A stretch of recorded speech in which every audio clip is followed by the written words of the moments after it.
Hello दोस्तों, आप सभी का स्वागत है हमारे channel credible classes online tech में। आज हम लोग एक महत्वपूर्ण टॉपिक के बारे में पढ़ने वाले हैं जो भारतीय अर्थव्यवस्था से संबंधित है। इस महत्वपूर्ण टॉपिक का नाम अर्थव्यवस्था के क्षेत्र हैं। यानी अगर आपको भारतीय अर्थव्यवस्था को समझना है तो इस महत्वपूर्ण टॉपिक के बारे में समझना होगा, जिसका नाम है अर्थव्यवस्था के क्षेत्र, जिसको हम लोग अंग्रेजी में सेक्टर ऑफ इकोनॉमी बोलते हैं। ये हमारी भारतीय अर्थव्यवस्था का सबसे महत्वपूर्ण टॉपिक है। इसको समझना काफी ज्यादा इंपॉर्टेंट है भारतीय अर्थव्यवस्था को समझने के लिए। तो आइए देखते हैं अर्थव्यवस्था के क्षेत्र होते क्या हैं। आप अपने आसपास बहुत सारे लोगों को देखते होंगे, वे सारे लोग बहुत सारे आर्थिक क्रियाओं को करते होंगे। अब आर्थिक क्रिया क्या है? आर्थिक क्रियाएं वे क्रियाएं होती हैं जो धन कमाने के उद्देश्य से की जाती हैं। तो हमारे आसपास बहुत सारे लोग क्या करते हैं? विभिन्न प्रकार के आर्थिक क्रियाओं को करते हैं, या इनको आर्थिक गतिविधियां भी बोला जाता है। अब ये आर्थिक क्रियाएं कुछ वस्तुओं के निर्माण से होती हैं और कुछ सेवाओं के सृजन से होती है। तो हम इन आर्थिक क्रियाओं के पहचान के लिए हम इनको क्या करते हैं? कुछ समूहों में बांट देते हैं। उन्हीं समूहों को हम लोग क्या बोलते हैं? अर्थव्यवस्था के क्षेत्र बोलते हैं। तो आप लोगों को समझ में आ गया होगा कि अर्थव्यवस्था के क्षेत्र क्या है। यानी हम मनुष्य के उन विभिन्न प्रकार के आर्थिक क्रियाओं को समूह में क्या करते हैं? वर्गीकृत करते हैं, ठीक है। और उन्हीं समूहों को हम लोग अर्थव्यवस्था के क्षेत्र के नाम से जानते हैं। काफी ज्यादा इंपॉर्टेंट टॉपिक है, अच्छे से समझिएगा, ध्यान से समझिएगा, और भारतीय अर्थव्यवस्था को समझने में क्या होगा? आपको बहुत ज्यादा मदद मिलेगी। तो आइए देखते हैं अर्थव्यवस्था के क्षेत्र। अब इस अर्थव्यवस्था के क्षेत्रों को 3 भागों में बांटा गया है या वर्गीकृत किया गया है। पहला है आर्थिक क्रियाओं के आधार पर इसको बांटा गया है, दूसरा है संगठन के आधार पर बांटा गया है, और तीसरा है स्वामित्व के आधार पर बांटा गया है। और कुछ हम लोग महत्वपूर्ण पॉइंट्स भी पढ़ेंगे, जिसमें हम लोग निजीकरण पढ़ेंगे, राष्ट्रीयकरण पढ़ेंगे और विनिवेश पढ़ेंगे। इस वीडियो में फिलहाल मैं आप सभी को आर्थिक क्रियाओं के आधार पर अर्थव्यवस्था के क्षेत्रों के बारे में पढ़ाऊंगा, और नेक्स्ट वीडियो में हम लोग संगठन के आधार पर और स्वामित्व के आधार पर अर्थव्यवस्था के क्षेत्रों के बारे में पढ़ेंगे। तो चलिए स्टार्ट करते हैं। सबसे पहले आर्थिक क्रियाओं के आधार पर अर्थव्यवस्था के क्षेत्रों को कितने भागों में बांटा गया है? तो टोटल 5 भागों में बांटा गया है। पहले क्षेत्र का नाम है प्राथमिक क्षेत्र, जिसको हम लोग इंग्लिश में प्राइमरी सेक्टर बोलते हैं। दूसरे का नाम है द्वितीयक क्षेत्र, जिसको हम लोग सेकेंडरी सेक्टर के नाम से जानते हैं। तीसरे को बोलते हैं तृतीयक क्षेत्र, जिसको हम लोग टर्शरी सेक्टर या सेवा क्षेत्र के नाम से जानते हैं। फिर चौथा चतुर्थ क्षेत्र, जिसको हम लोग क्वार्टरनरी सेक्टर के नाम से जानते हैं। और पांचवा है पंचम क्षेत्र, जिसको हम क्वाइनरी सेक्टर के नाम से जानते हैं। इस पूरे वीडियो में हम लोग क्या करेंगे? आर्थिक क्रियाओं के आधार पर अर्थव्यवस्था के क्षेत्रों को कितने भागों में बांटा गया है उसके बारे में पढ़ेंगे। तो चलिए आइए स्टार्ट करते हैं। तो आइए देखते हैं सबसे पहले अर्थव्यवस्था के एक क्षेत्र के बारे में, जिसको हमने बांटा है आर्थिक क्रियाओं के आधार पर। मैंने अभी बताया कि आर्थिक क्रियाओं के आधार पर अर्थव्यवस्था के क्षेत्र को 5 भागों में बांटा गया है। प्राथमिक क्षेत्र, द्वितीयक क्षेत्र, तृतीयक क्षेत्र, चतुर्थ क्षेत्र और पंचम क्षेत्र। तो सबसे पहले हम लोग क्या पढ़ेंगे?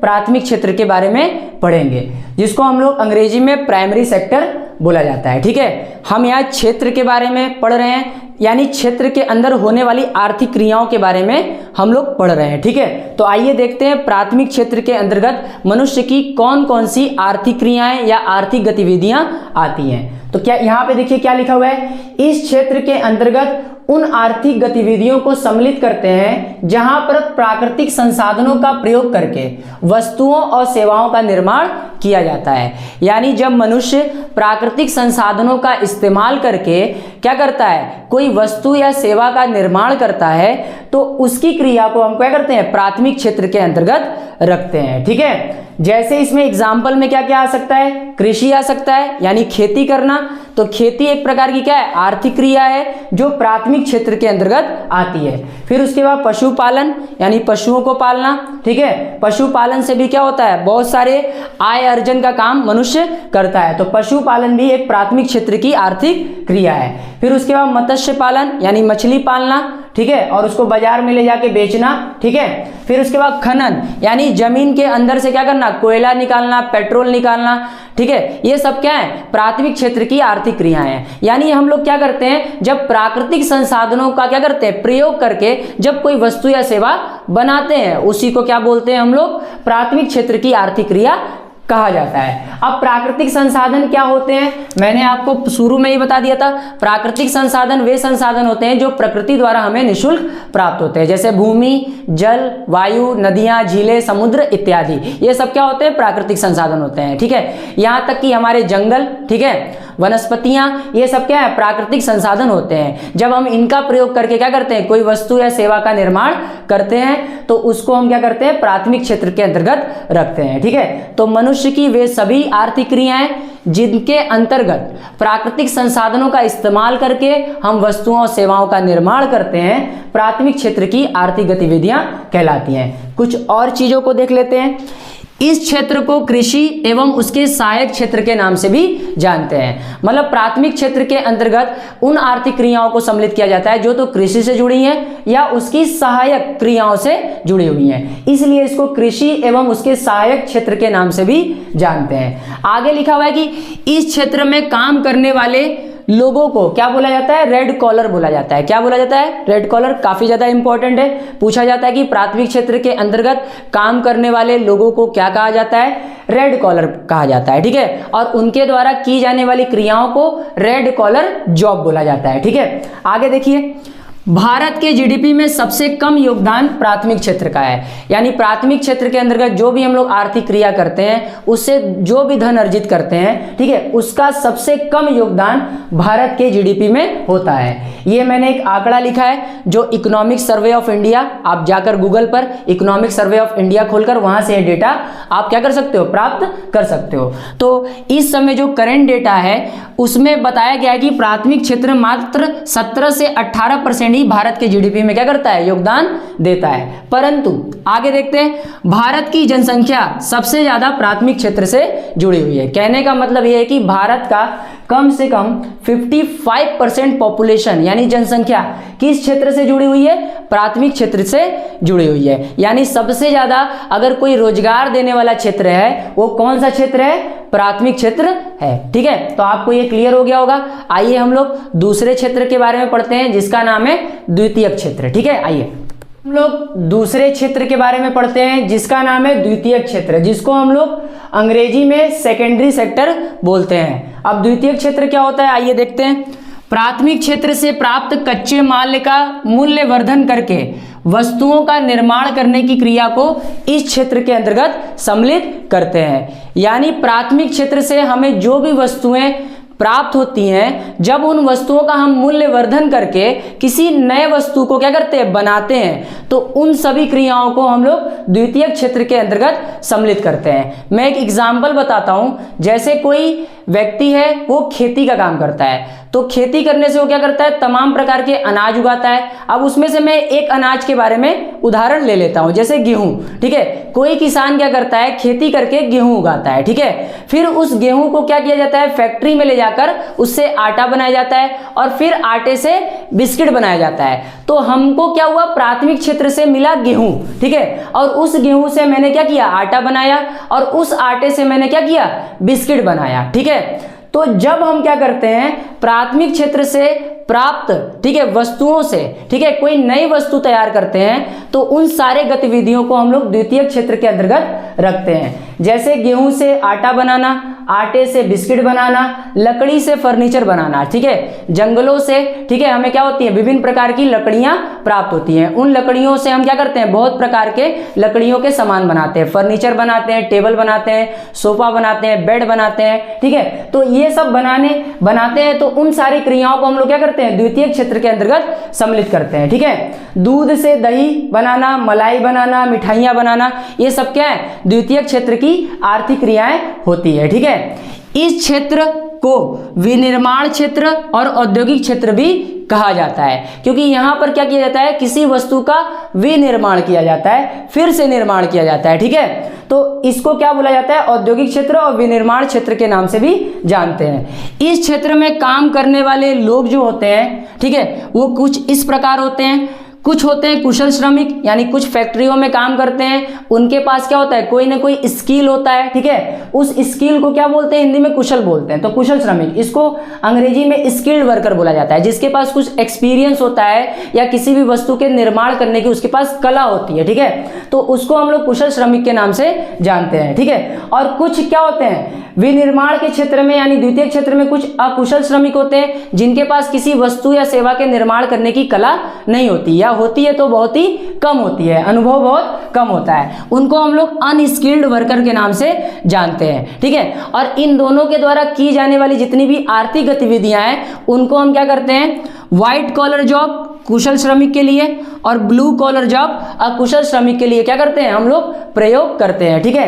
प्रतियोगी परीक्षाओं में ये सारे प्रश्न काफी ज्यादा पूछे जाते हैं, तो आप लोग याद रखिएगा कि द्वितीय क्षेत्र में काम करने वाले लोगों को, ठीक है, कुशल श्रमिक और अकुशल श्रमिक के नाम से जाना जाता है, ठीक है। फिर इनके द्वारा जो की जाने वाली आर्थिक गतिविधियां हैं उनको व्हाइट कॉलर जॉब और ब्लू कॉलर जॉब के नाम से जानते हैं, ठीक है। अब आते हैं भारत में, ठीक है, द्वितीय क्षेत्र का कितना योगदान है। भारत के जीडीपी में द्वितीय क्षेत्र का मात्र 27 से 28% ही क्या है, योगदान है। यानी हमारे देश में द्वितीय क्षेत्र की जितनी भी आर्थिक गतिविधियां हैं उनसे जो भी आय अर्जित किया जाता है, जो भी इनकम यानी धन उपार्जन किया जाता है, उसका मात्र 27 से 28% ही क्या होता है, जीडीपी में ये क्या होता है, ऐड होता है, ठीक है। और भारत में, भारत की जो जनसंख्या है वो द्वितीय क्षेत्र से मात्र 17% ही जुड़ी हुई है। यानी भारत की टोटल पॉपुलेशन में से केवल 70% ऐसी पॉपुलेशन है जो द्वितीय क्षेत्र के अंतर्गत क्या करती है, काम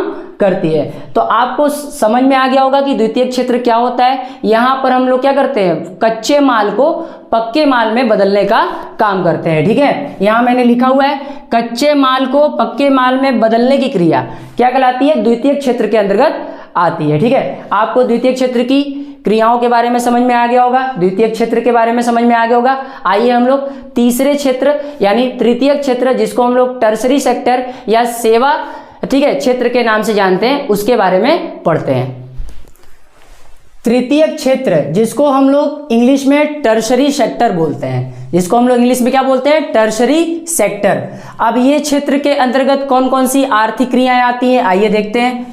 वह क्षेत्र जो प्राथमिक एवं द्वितीय क्षेत्र के विकास में मदद करता है, ठीक है। यानी वे क्षेत्र जो प्राथमिक क्षेत्र जो हमने पहले पढ़ा और द्वितीय क्षेत्र के विकास में मदद करता है उसे तृतीय क्षेत्र या सेवा क्षेत्र के नाम से जानते हैं। इसका एक दूसरा नाम है जिसका नाम है सेवा क्षेत्र, जिसको हम लोग इंग्लिश में सर्विस सेक्टर के नाम से जानते हैं। यानी ये क्षेत्र क्या करता है, किसी भी प्रकार की वस्तुओं का निर्माण नहीं करता, बल्कि ये क्या करता है, प्राथमिक क्षेत्र को और द्वितीय क्षेत्र को क्या करता है, कुछ सेवाएं प्रदान करता है ताकि वो अपने विभिन्न प्रकार की वस्तुओं का निर्माण कर सके, ठीक है। तो तृतीय क्षेत्र वह क्षेत्र होता है जो प्राथमिक क्षेत्र और द्वितीय क्षेत्र का क्या करता है, मदद करता है, सहायता करता है। यह क्षेत्र स्वयं से कोई वस्तु का निर्माण नहीं करता, बल्कि यह क्या करता है, प्राथमिक क्षेत्र और द्वितीय क्षेत्र को क्या करता है, सेवाएं प्रदान करता है, ठीक है। आइए देखते हैं। इस क्षेत्र में मनुष्य अपने आर्थिक गतिविधियों से वस्तुओं का निर्माण नहीं करता, बल्कि सेवाएं प्रदान करता है, जैसा मैंने बताया। अब इस क्षेत्र के अंतर्गत कौन कौन सी आर्थिक गतिविधियां या आर्थिक क्रिया आती है, आइए देखते हैं।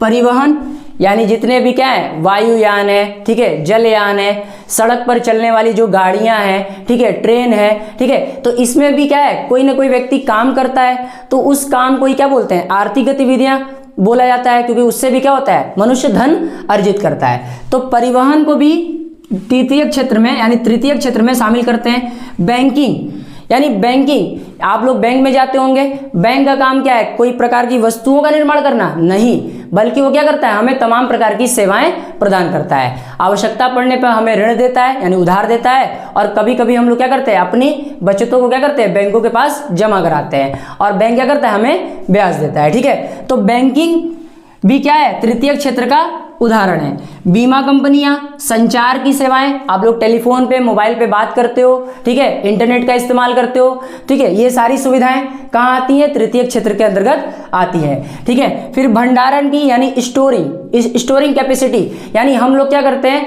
अपने माल को सुरक्षित रखने के लिए गोदामों की व्यवस्था कराते हैं, ठीक है। तो गोदाम का जो काम होता है वो क्या करता है, मालों को सुरक्षित रखना होता है। ठीक है, तो मालों को सुरक्षित रखने के लिए हमें क्या होता है, हमें स्टोर की जरूरत पड़ती है। तो जो भी व्यक्ति क्या करता है, ये स्टोरिंग की सुविधा हमें क्या करता है, उपलब्ध कराता है। ठीक है, यानी एक प्रकार की वो हमारी सेवा करता है, तो उसकी क्रियाओं को हम लोग क्या करते हैं, तृतीय क्षेत्र के अंतर्गत शामिल करते हैं। भारत के जीडीपी में सबसे अधिक योगदान सेवा क्षेत्र का है, यानी भारत के जीडीपी में सबसे ज्यादा किसका योगदान है, हमारे तृतीय क्षेत्र यानी सेवा क्षेत्र का योगदान है। करीबन कितना, 55%, यानी 55% जीडीपी में जो ग्रोथ मिलता है वो तीसरे सेक्टर से मिलता है। ठीक है, भारत की लगभग 10% जनसंख्या इस क्षेत्र में लगी हुई है, यानी 10% लोग ही क्या है, तृतीय क्षेत्र में क्या है, भारत में काम करते हैं। ठीक है, इसके कुछ और भी उदाहरण हैं, जैसे शिक्षक द्वारा पढ़ाना तृतीय क्षेत्र की आर्थिक गतिविधि है,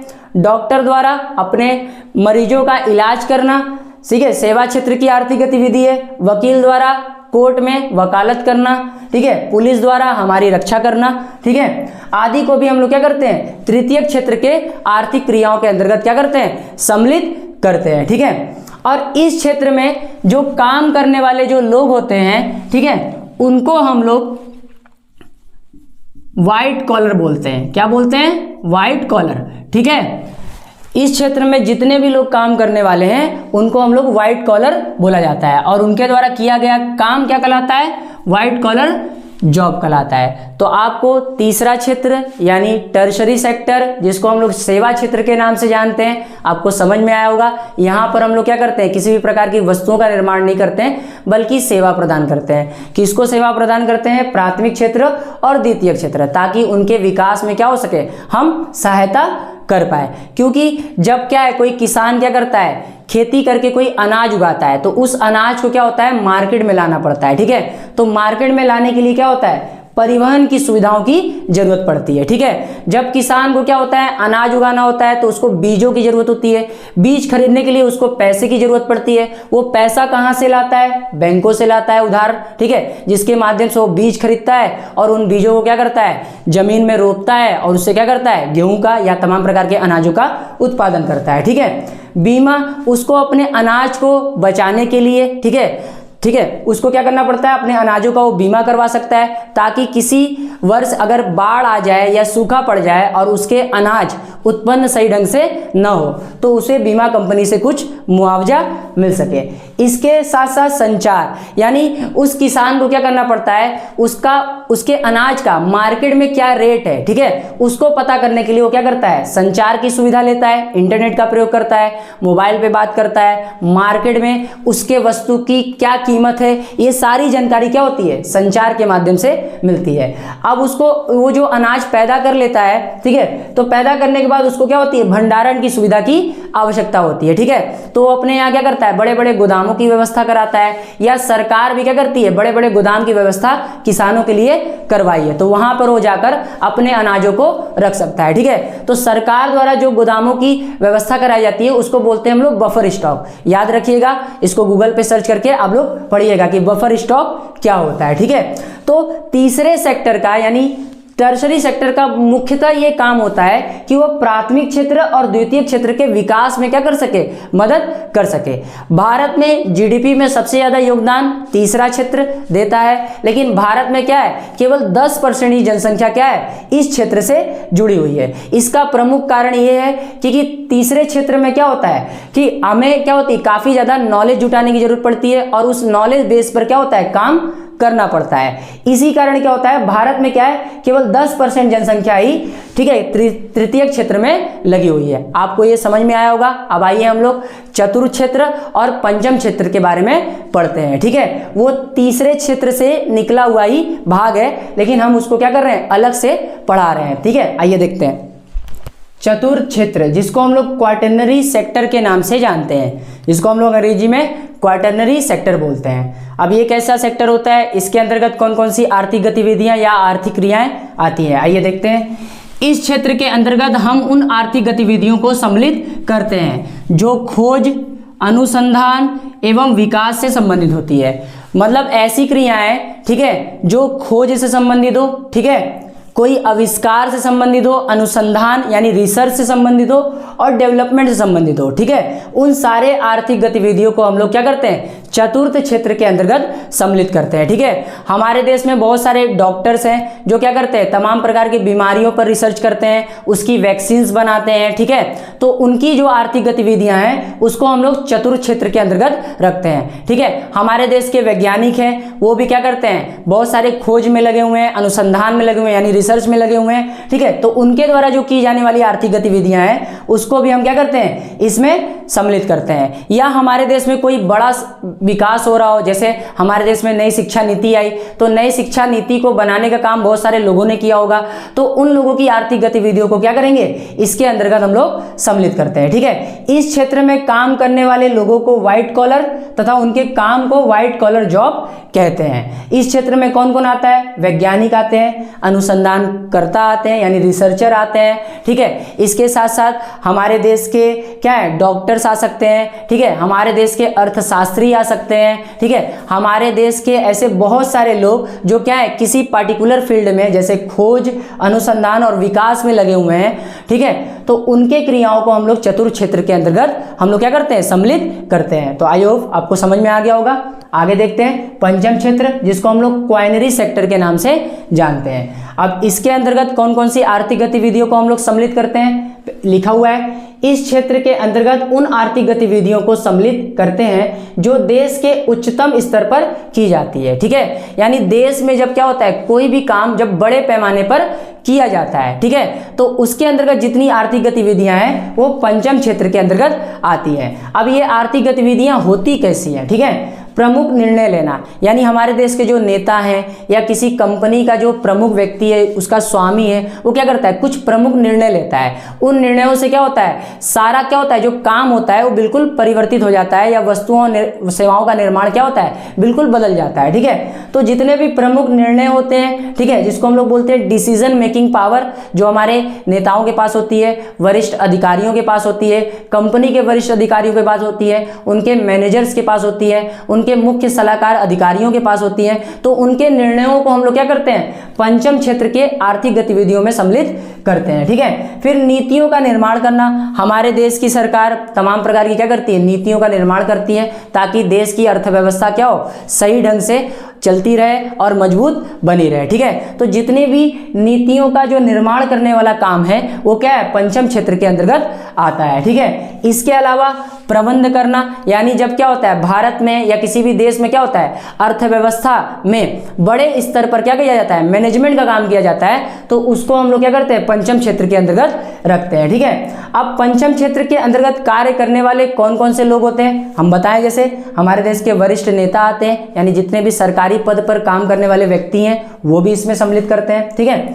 अधिकारी आते हैं, ठीक है, कंपनी एवं संस्थाओं के व्यापारी होते हैं, प्रबंधक होते हैं और तमाम प्रकार के अधिकारी होते हैं। तो इनके द्वारा जब भी क्या किया जाता है, कोई निर्णय लिया जाता है या किसी भी प्रकार की नीतियों का निर्माण किया जाता है, ठीक है, तो इनके क्रियाओं को हम लोग क्या करते हैं, पंचम क्षेत्र के अंतर्गत शामिल करते हैं, ठीक है। नीतियों के निर्माण करने के लिए क्या होता है, इनको भी कुछ पारिश्रमिक दिया जाता है, ठीक है। निर्णय लेने यानी डिसीजन मेकिंग का पावर भी इनके पास होता है, ठीक है, तो इनके क्रियाओं को हम क्या करते हैं, इस क्षेत्र में सम्मिलित करते हैं। अब इस क्षेत्र में जो काम करने वाले जो लोग हैं उनको हम लोग गोल्ड कॉलर बोलते हैं, और उनके द्वारा किया गया जाने वाला काम गोल्ड कॉलर जॉब कहलाता है, ठीक है। आई होप आपको आर्थिक क्रियाओं के आधार पर अर्थव्यवस्था के जो 5 क्षेत्र थे उसको मैंने आपको समझा दिया है, आपको आई होप समझ में आया हो, ठीक है। अब हम लोग क्या करेंगे, नेक्स्ट वीडियो में मिलेंगे अर्थव्यवस्था के कुछ और क्षेत्रों के साथ, जहां पर हम लोग अर्थव्यवस्था के कुछ और क्षेत्रों के बारे में पढ़ेंगे, जैसे संगठित क्षेत्र, असंगठित क्षेत्र के बारे में पढ़ेंगे, फिर उसके बाद निजी क्षेत्र के बारे में पढ़ेंगे और सार्वजनिक क्षेत्र के बारे में पढ़ेंगे, और कुछ महत्वपूर्ण शब्द, ठीक है, जिसको क्या है, भारतीय अर्थव्यवस्था को समझने के लिए समझना बहुत ही जरूरी है, उसके बारे में पढ़ेंगे, ठीक है। तो यहां पर मैं ये क्लास क्या करता हूं, समाप्त करता हूं। आई होप आपको ये क्लास अच्छा लगा होगा। अगर ये अच्छा लगा होगा तो वीडियो को मेरे लाइक करिएगा, कमेंट करिएगा और हमारे इस वीडियो को काफ़ी ढेर सारी मात्रा में शेयर करिएगा, और हमारे चैनल को सब्सक्राइब करना ना भूलिएगा। धन्यवाद। जय हिंद, जय भारत।